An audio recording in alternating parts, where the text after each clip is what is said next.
Let's go, baby. Week 5 is here. Pete Nova with the Face Off Sports Network. I am back today to go over my favorite streams on the week. We have a ton of injuries. We got Bucky Irving not playing. We got Chuba Hubbard. We have a ton of wide receivers not playing as well. And on top of all that, we have a ton of teams on buys this week. So I'm going to help you navigate as I've identified my 5 favorite players, one at each position, to help you win your fantasy football matchups this week.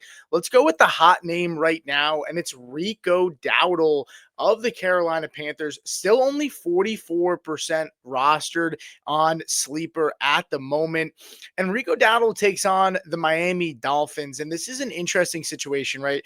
At the beginning of this week, you had the Trey Benson injury, and everybody was, hammering go get Michael Carter, go get DeMercado. And those were the hot names for the waiver wire bids this week. And then Chuba Hubbard doesn't practice on Wednesday. We get the first practice report, or he was limited and then limited again on Thursday. And now we are here on Friday. And Schefter said the injury's gotten worse, not better. So that pretty much opens up the runway for Rico Dowdle to be the starter in this game for Miami. Don't expect Chuba Hubbard to play, even though he hasn't officially been ruled out. But he takes on the Miami Dolphins, 26 when it comes to points allowed to the running back position. And this is a player, look, Rico Dowdle had over 1,000 yards on the ground last season. He can absolutely, produce for us in fantasy. This is a Miami defense that is just not very good, guys. And if you're in a pinch with a ton of bye weeks, I would start Rico Dowdle over DeMercado, over Michael Carter. I would start Rachaad White over Rico still this week, but Rico is a very, very strong flex play, and he's somebody that you should pick up because this could be a multi-week injury for Chuba Hubbard. Moving on to the next player, and this is a guy that if you follow me, you know I've been a huge fan of him over the years, and it's Josh Downs of the Indianapolis Colts. And Josh Downs is in a unique situation this week where he might finally produce for us. Currently, Josh Downs under 50% rostered across fantasy formats because, let's be honest, Josh Downs has been disappointing this year. A lot of us expected, him to be good. I expected him to be good. I worried a little bit with the Tyler Warren stuff, worried that, Downs would get outplayed in the slot, but he's still getting a ton of slot snaps. He's top 10 in slot snaps for wide receivers. The problem is that the Colts are not running a lot of 3 wide receiver sets, which is really killing the value for Josh Downs. But he's under 50% rostered. Fantasy managers are tired of having him on the roster to not produce. And this could be the week that he could produce. He's going up against the Las Vegas Raiders, who are just who are 30th when it comes to points allowed to the wide receiver position. So they're giving up a lot. And when I say 30th, that means they are the 3rd most in terms of points allowed to the position. And no Alec Pierce in this game. He has been ruled out. Michael Pittman is dealing with a hamstring injury, and I never want to hear hamstring injuries for wide receiver. We'll see if he plays, but this is a team that, has a good record right now, doesn't need to push it to have Michael Pittman play, and they're going to need him for the long haul because this is a team that should be a playoff team. So I don't expect Michael Pittman to play in this one, and if he does, I would think he'll be limited. Then you have A.D. Mitchell, who is the other wide receiver in this room. And if you remember, he had a really big catch last week, but he had the blunder where he dropped the ball right before he crossed the goal line, and it became a turnover on downs, right? And so I expect them to have to use A.D. Mitchell just out of desperation because they're thin at the wide receiver position. They also have, another receiver there, Gold. And so maybe he gets some snaps as well. But I think Josh Downs and Tyler Warren specifically, but Josh Downs will also be a beneficiary. And when you think about Josh Downs, you think about a guy that can move the chains and produce big plays. And right now, Josh Downs, just 19 routes per game, right? Not running a ton of routes because, like I said, they're just not running a lot of 3 wide receiver sets, and he's not going to be out there much on 2 wide receiver sets. But 24.4% target rate is Josh Downs on routes that he's ran, which is 27th in the NFL for wide receivers. That's pretty good. So he's being targeted at a really, really solid rate when he's on the field. He's getting a pass one out of every four routes run. So you figure if he's out there, say this week, and Pittman's not playing, and obviously no Pierce, and let's say he runs every route for this team, the numbers indicate if they throw the ball 20 times, we should expect him to get at least 5 targets. And I would think they're going to throw the ball more than 20, probably 25, 30. So you're looking at somewhere around 6 to 7 targets for Josh Downs, especially if Michael Pittman doesn't play. So I like Josh Downs as a flex play this week as well.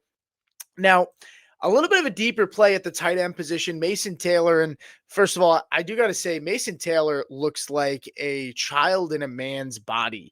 His face, he's got like one of like the best baby faces I think I've seen for an adult. I mean, this guy looks like you could put a pacifier in his mouth, shave his head, and if you just only saw the head up, like he could pass for an actual baby. But Mason Taylor not rostered in many leagues, 17%. He takes on the Dallas Cowboys, who have actually been pretty solid. They're giving up the 12th least amount of points to the tight end position right now. But Mason Taylor has been getting involved more and more. And again, we have teams on buys. We have injuries. Brock Bowers might not go. It looks like he's going to give it a go, but maybe he's limited.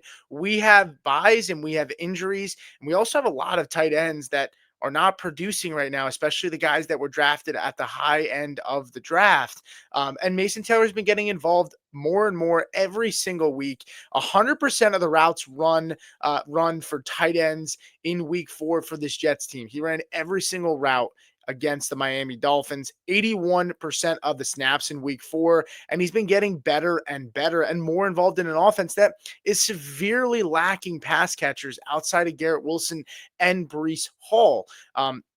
Right now, coming off of his best game of his young career, he had in week 4, 7 targets, 4 receptions for 65 yards, and he made his way into the end zone. So Mason Taylor looks like a player that, could be in line for another solid role against a team in Dallas that doesn't have a great defense and should be pushing the pace against the Jets and forcing the Jets to have to throw the football. Mason Taylor over the last 2 games, 6.5 targets per game and 4.6 receptions as well over that span.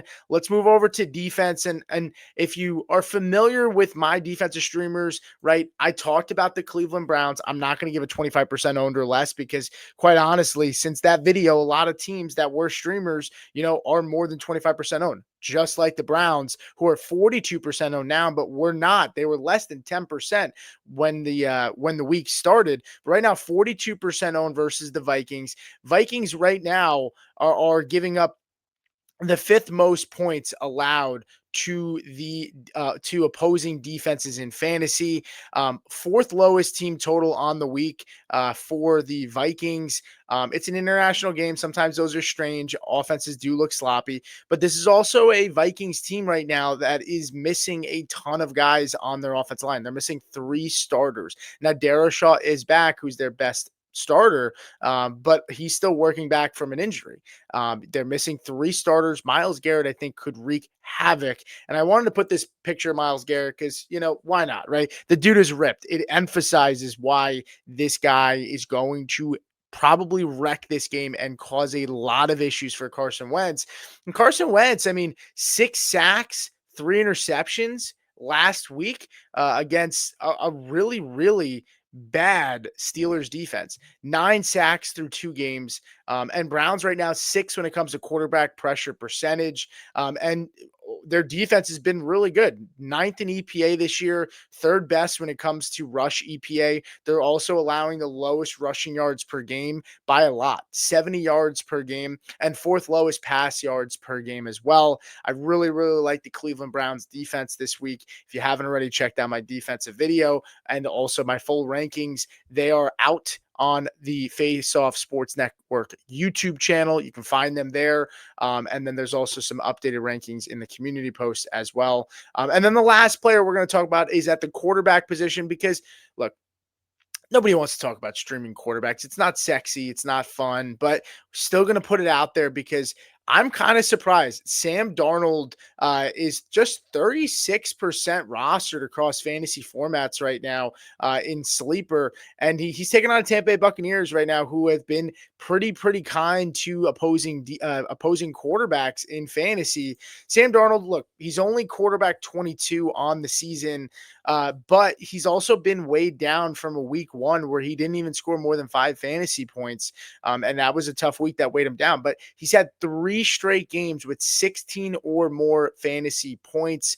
QB 14 during the last 3 weeks. So he's practically giving us borderline quarterback one numbers right now. And he's been really good.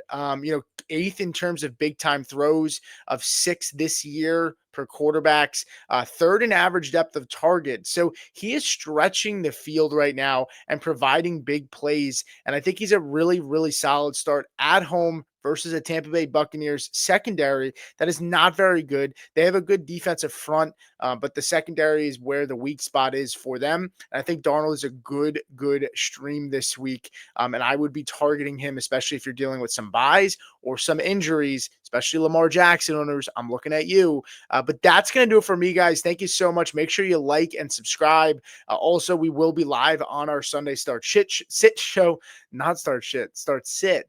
But make sure you tune in there. I appreciate everybody that is watching and supporting the channel, and I'll see you guys next time.